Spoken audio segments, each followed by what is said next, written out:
আপনার স্কুল জীবনের কথা একটু মনে করে দেখুন। পরদিন আপনার স্কুল আছে, খুব সকালে ঘুম থেকে উঠতে হবে, রেডি হতে হবে, কিন্তু সারা রাত আপনার ঘুম হচ্ছে না।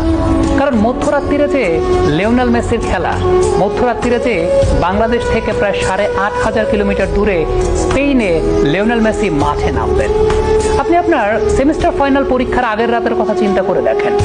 আপনার পরদিন পরীক্ষা, আপনার অনেক টেনশন, আপনি অনেক কিছু পারছেন না, তারপরও একটু আনন্দের মুহূর্তটা আপনি ভাগাভাগি করে নিচ্ছেন স্প্যানিশ লা লিগায় লিওনেল মেসিকে দেখবেন দেখে।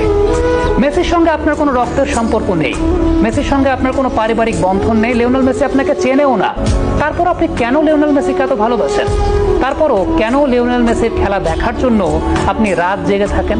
তারপরও কেন পরদিন সেমিস্টার ফাইনাল পরীক্ষা আছে, স্কুল আছে, পরদিন সকালে আপনার অফিস আছে, তারপরও রাত জেগে আপনি আপনার স্বাদের ঘুমটাকে বিসর্জন দিচ্ছেন লিওনেল মেসির খেলা দেখার জন্য?